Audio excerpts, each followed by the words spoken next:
this is Russ. Yeah, I'm continuing on from the last video. Now, let me tell you something here. I've tried to do this several times now,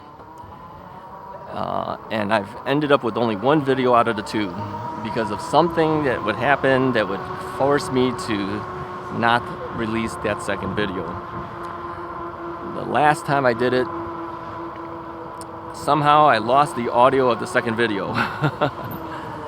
So I figured, well, I'll just use the GoPro video. Well, that thing was so bad, there was no way I could have used it. So I said, forget it, and then I dumped it. So every time I go out, if I have enough stuff I want to talk about for the day, I try to split it into two videos. Let me take a left over here. I don't know where I'm going again, by the way. I'm just going for the sake of going. And so I've had to throw away a number of videos already because it's just some technical thing messed it up, and I said it's not good enough, I have to toss it. So that's forcing me to do more rides to get more footage for you guys. Not that I feel bad about that, because I actually like riding my bike, but a lot of these rides that I do with you guys, I don't really pedal. I just throttle it. Kind of show you where we are, show the things that we're going and doing, and then talking about stuff. So I don't want to think too much about it. So I'm not getting the kind of workout that maybe some of you guys are getting. You know, it's hard to talk and ride and make sure your technical things are working. You know, there's a lot of stuff. There's a lot of stuff going on. So I try to take something out of the equation, and that typically is, let's just not pedal it. Just a second ago here, I was dodging some broken glass on the road. Do you guys watch your road besides watching what's ahead of you? Yeah, I mean, if you see things that are on the road, you don't want to run that stuff over. Get a flat easy that way.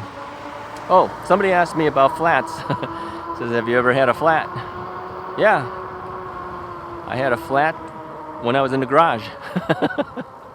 Yeah, the inner tube blew up on me. The inner tube blew up on me when I was putting in slime. So it was a brand new tire, brand new inner tube. I decided to put in slime inside my Rad Rover 5 when I first got my Rad Rover. So I put the slime in there, and then I pumped up the tire. This is the front tire. Then I was working on the back tire, and then the front tire just exploded on me. Sounded like a firecracker going off. Turns out it was a pinch flat. That's when I kind of thought, well, how did that happen?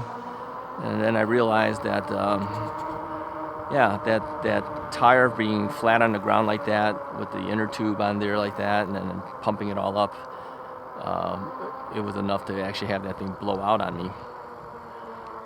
So what I end up doing going forward is, when I'm doing something like that, I will flip the bike over, get the tire off of the weight of the bike off of the tire, and then put in the slime and spin it around a little bit, and then fill it up a little, and then spin it around a little bit, and then fill it up some more until it was in there and coated in there.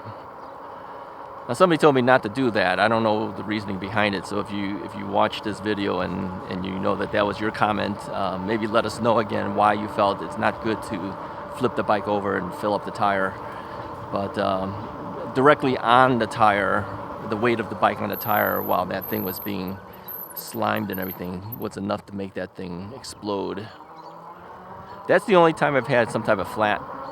Okay, I've not had a flat while riding. Somebody asked me, have you gone over a pothole? Well, there's a lot of potholes in Chicago. I mean, I go over bumps. Like right now I'm hitting bumps and stuff, but not specifically hitting a pothole hard like that. And then he wanted to know if the bike held up after a pothole. Well, I don't know. I haven't hit one yet. So I don't really know. Some of these things I can't answer for you guys because I have no experience in it. So I'm just hoping I don't get another situation where I end up with some type of blowout. I don't want that to happen again. So the last video we were talking about, the same ride for me, it would have been the day before for you. We were talking about the X-Nito helmet. Yeah, I'm going to be using the X-Nito helmet going forward unless something else better comes along, okay? So far, I haven't found anything better and nobody's offered me anything, so yeah, X-Nito it is. I kind of like this helmet though. It's got good coverage on the side and the back of your head. It seems to be made a little thicker as well. Is it heavier? Slightly heavier, but it's not real heavy. It's like 0.8 pounds, so I don't feel any different really with it. I do like the fact that the visor sticks out a little bit more, so I got good coverage. Let me turn here.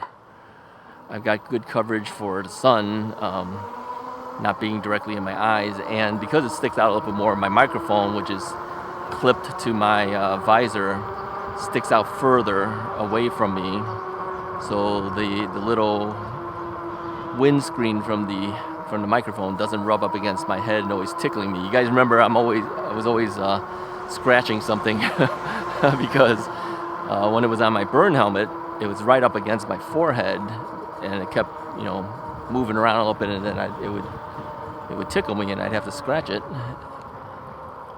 So in that sense, it's good. The one thing that's not good, of course, is because I put it directly in front of my. Actually, it's right between my eyes. I actually see it every single time. I see like this ball in front of my view, but I've gotten used to it. I've been recording for months similarly on that burn helmet, doing the same thing. But I find that that's actually the best position for me in doing these videos. The audio seems to come out pretty good. I could turn my head left and right, which I'm doing right now, and the audio quality is the same because it's the same distance from my mouth as I turn my head. If you clip a lavalier microphone to your shirt or something like that, and then you move your head around, it's going to be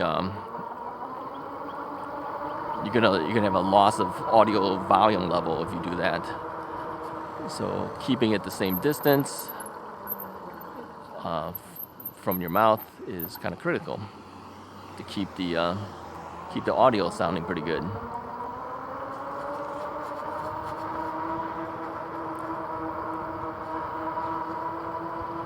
So yeah, it's a Sunday. It's 80 something degrees out here.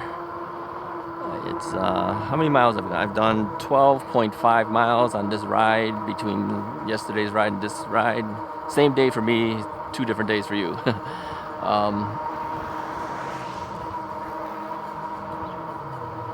Yeah, I reported that the Magicycle battery did not come in on Sunday like I thought it was going to be. Good and bad. I mean, good means it's a good possibility. That means I have a better chance of getting the 20 amp hour battery instead of the 15 amp hour. Bad being that I can't take you any further than I can with the one battery. This has been the case for a while now. So, yeah, I'm waiting for stuff just like you're waiting for stuff, but yours is more critical because it might be your first bike. I'm just waiting for extra batteries. That's really not the same thing, right? Yeah, I can still ride. I just can't ride as far, but I can still ride. You might be waiting to ride, so I feel for you.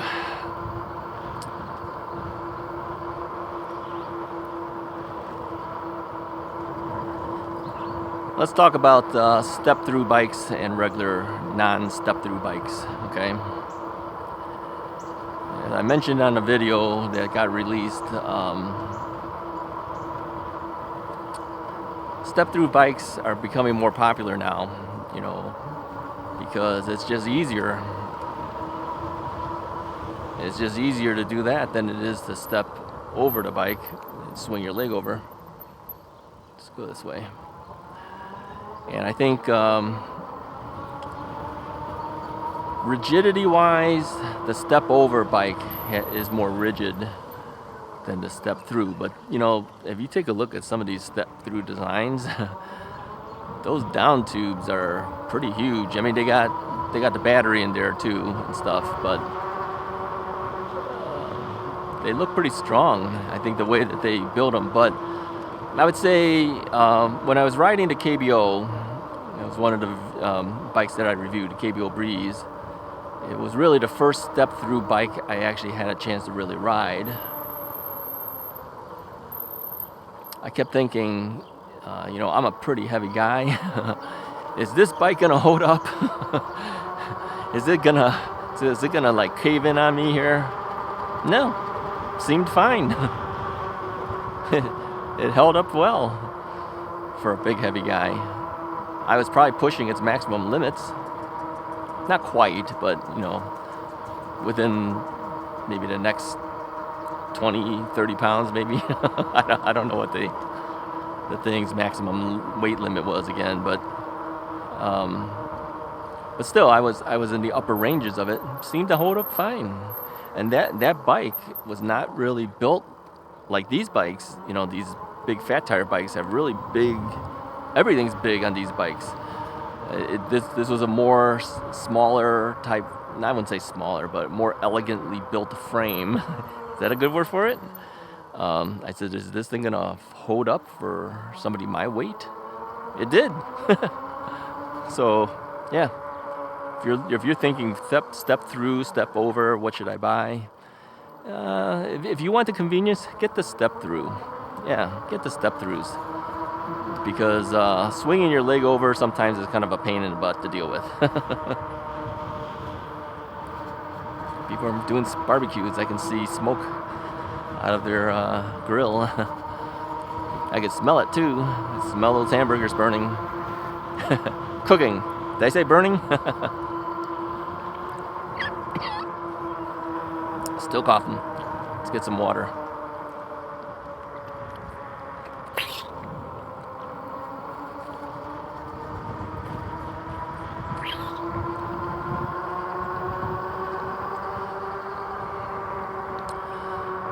So yeah, between the two, get the Step Thru version if that's more convenient for you.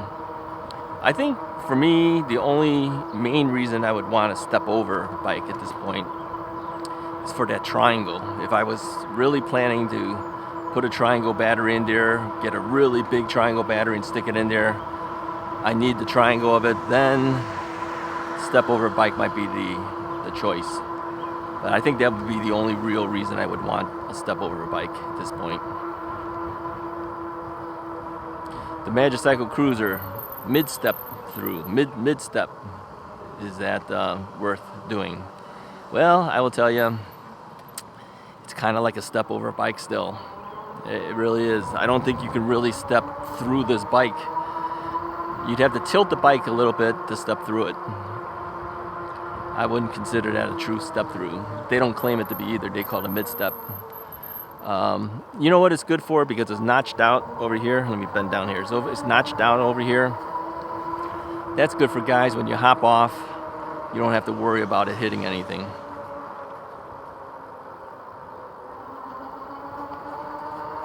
Now, I have a little bit of a gut, right?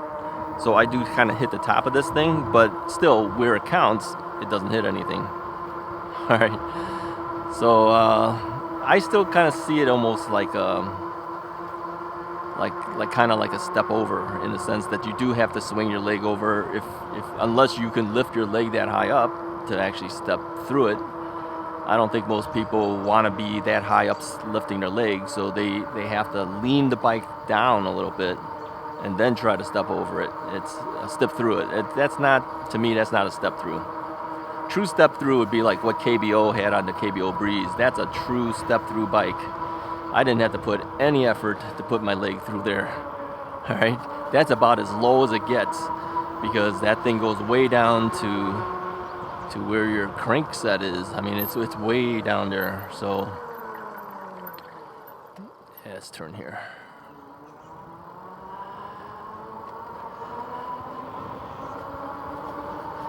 So anyway, somebody asked me too, the bikes that are coming in and the bikes that you have, okay? What do you think will be the one that you will favor the most? Well, that's kind of hard to answer that question because I haven't tried those bikes yet. I could only imagine in my mind what I think those bikes are going to do based on the design, based on my weight, based on how I might end up riding it, based on its battery, whether it has a 20 amp hour battery or not, you know. I would say the one that I'm most interested in trying is probably the one that I have the most nervousness about, all right? And that would have to be the Magicycle commuter bike. And here's why I'm nervous about it. Not because of the bike, but I would be at its maximum limit. I might even be over its maximum limit. All right? So the concern is not the bike. It's a concern is whether I can actually ride that bike because of my weight. And then it's a single speed bike. I kept thinking, would I be concerned about that? Initially, I said, wow, there's only one speed. You know, is that good or bad? Thank you.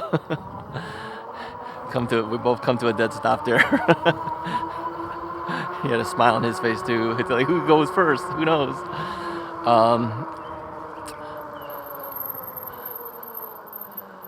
So it's got a single speed.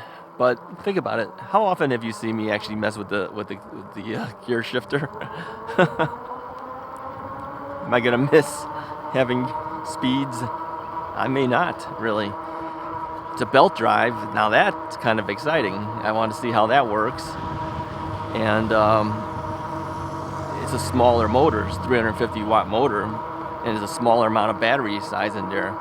Now, when I first looked at the battery size in there, and again, I don't remember exactly what the numbers are, so you have to look it up yourself on their site. I said, wow, that's terrible. It's not going to give you any range. And then I realized it's got a 350 watt motor in there. It doesn't need that much battery. Right? Think about it. If it only goes 350, do you need 20 amp hour batteries in there? Probably not. Well, okay, it'd be nice if it had it, right? But probably not, because it's not drawing that much power to run that motor. So the whole design of that bike is, it literally looks like a regular bike. I mean, you would not even know that thing was a e-bike. I mean, I said that about the KVO bike, but you could tell it's an e-bike. You can see it. The battery's painted black. And then when it's inside that down tube, you can see there's a battery in there. I mean, it's flush to it, but you can tell. Not so with this Magicycle commuter bike. It literally looks like a regular bike. So I think for those people who are concerned about other people calling them out for riding an e-bike, hey, there's your solution, man. They can't tell. They would, if they can tell, I'd be surprised. I can't tell. I'm looking at the pictures. I can't even tell it's an e-bike. Looks like a regular bike. Stealth bike. I should rename that thing. Stealth bike. Yeah, you can't tell. That's good. Somebody said to me recently that she got called out while riding her bike. You know, she wasn't even riding her bike. She was actually walking her bike at the time, and somebody made some comment, made her feel so bad. She said she felt like crying. You know, people are mean. Yeah, I'll just say that. People are mean. Let me say that to somebody. Hurt their feelings like that. What gives you the right to say stuff like that, right? I told her, I said, don't let it get you down, but I know that, you know, that's hard to not, because I've been called out riding my bike. I've been called every name in the book on these comments and everything. Yeah, people tell me don't worry about it. You know, don't let the trolls get to you. It gets to you after a while. I felt bad when I read about that for her. So I told my wife about it too. I said, there's something happened to this lady that, you know, she was with her bike and then somebody said something like that, and yeah, we all felt bad. We was like, yeah, What's wrong with people? What's wrong with people? They shouldn't be doing stuff like that. What business is it of yours, if the lady is walking her bike and stuff, and then you have to yell out at her. Anyways, those things do rile me up, all right? They do. I told her one day, if somebody were to say something to me and said, you're a cheater or you're, whatever they want to call you while riding your e-bike, I said one day it'll get me so mad, I'll just kind of yell at them and say, how do you feel?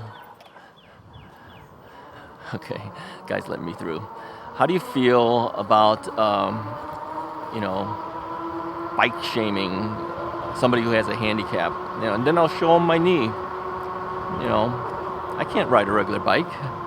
Okay, I can, but I can't ride it for a long distance. I can't get back if I go too far with it. I need this bike. Not everybody rides an e-bike because it's an e-bike. They ride it because sometimes they need to in order to be able to ride a bike. Don't forget that part either for non-e-bike people. Sometimes it's not... If we didn't have the bike, okay, if we didn't have the e-bike, we wouldn't be outside. It's true. If I didn't have this e-bike, I wouldn't have been outside as much as I was yet last year and this year. I'd be at home. Yeah. I wouldn't be going out. For years, I didn't go outside to do what I'm doing like right now. I enjoy being outside. I just couldn't do it. And a lot of the things that other people were able to do, I couldn't do it. I was always missing out on something. I would say, oh, it's okay, I don't want to do it. But in the back of my mind, I knew it's because you can't do it. That's why you don't do it, right? So this e-bike has opened up a lot for me. It's opened me up to be able to go outside, do things, go places, see things. I'm not using it for like transportation, like I'm going to go here to go there and then park my bike and do whatever I do. And I never leave the bike out of my sight, but it gives me the ability to at least get outside. I used to like doing fishing a lot. I haven't gone fishing quite a bit because there's a long story behind everything, but I haven't done it in a while. I don't know if I'll be doing it this year or not, or whatever. But because I had friends that wanted to go with me and was willing to go with me, I was able to go. And I really enjoy going out there. Not that because I catch a lot of fish, because I usually don't. That's how it is with fishing. Most often the time you don't catch anything. All right, but I liked going. My wife said, here's the thing with fishing. It'd be cheaper and faster if you just went to Costco and bought yourself a salmon. And try to catch one, right? I said, that's not the point. The point is getting outside and doing it, catching your own. And she goes, and those salmon don't taste the same as the one that you buy at the store. That's true. Lake Michigan salmon does not taste the same as store-bought salmon.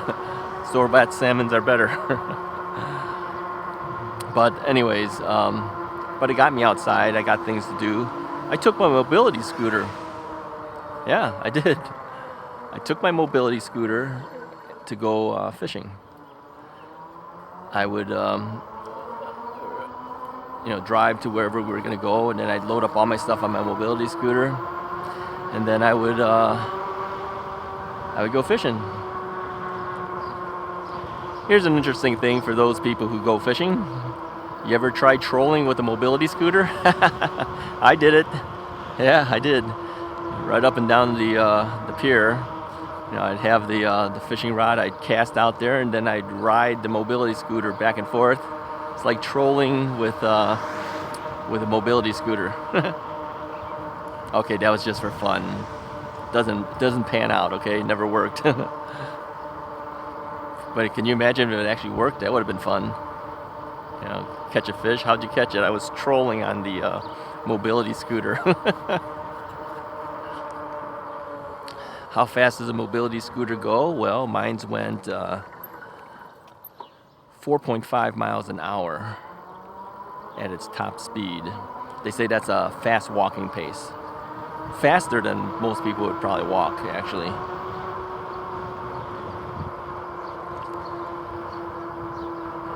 Well, this has been a warm day. I don't know if this tells me anything here, but it's 5 o'clock, 5 p.m., 5:01 p.m. It's been a warm day. I just wanted to get out and ride a little bit and talk to you guys for a while on a Sunday, you know. And I'm telling you, riding on the streets today, basically I avoided all of the people that probably would have been on the bike path. We'll do the bike paths again later. I mean, we'll do those on weekdays. But on this weekend days, yeah, better to just ride around on the bike path, avoid the bike path and ride around on the streets. It's a little bit easier. You don't run into people. And these are essentially side streets, like, right? Well, most of them have been. So I'm not too concerned about the cars, quite frankly. I know that many of you have said that I should jump up on the sidewalks and just ride the sidewalks. No, I can't do that. Not around here.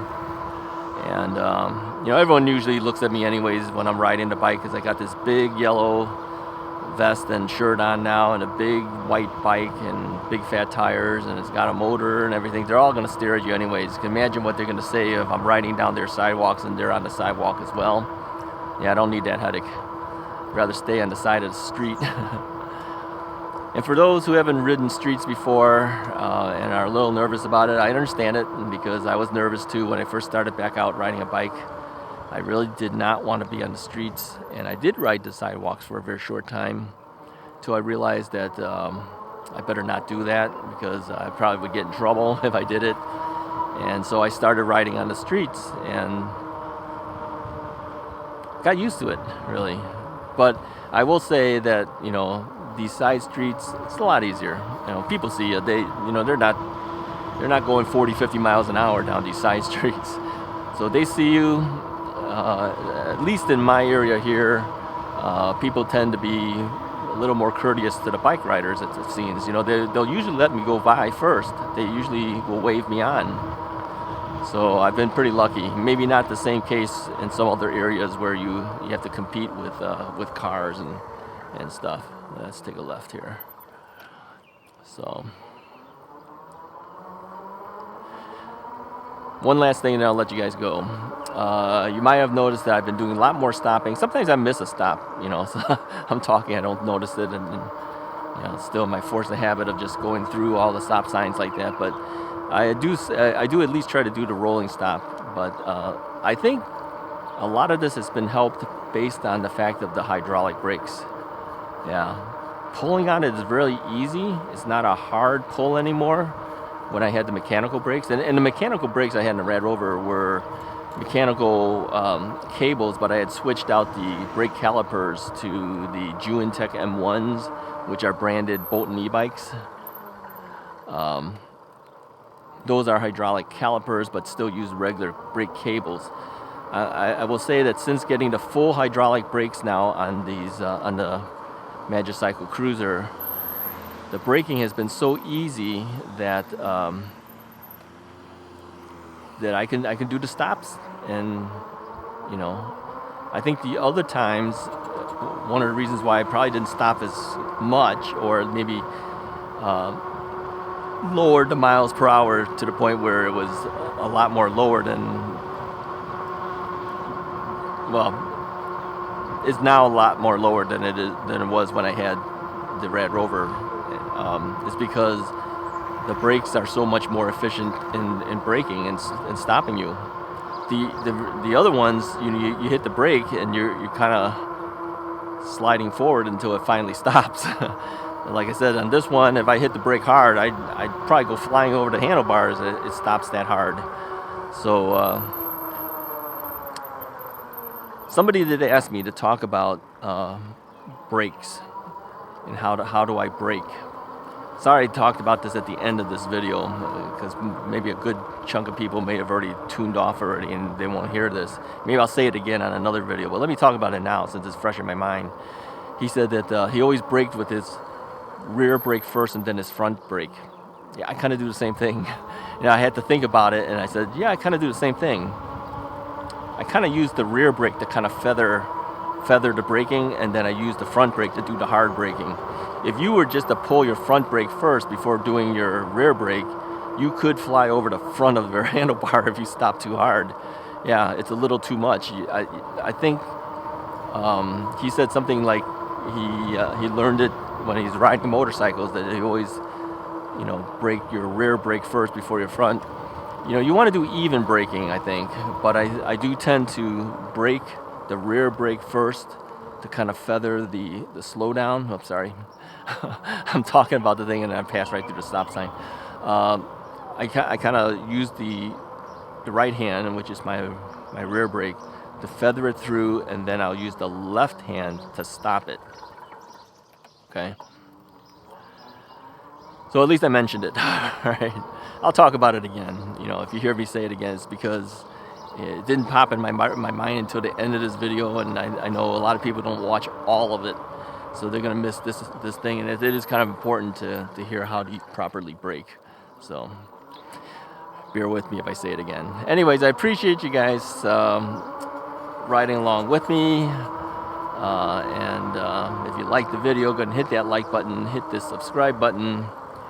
More rides to come in the future. I'll talk to you guys next time.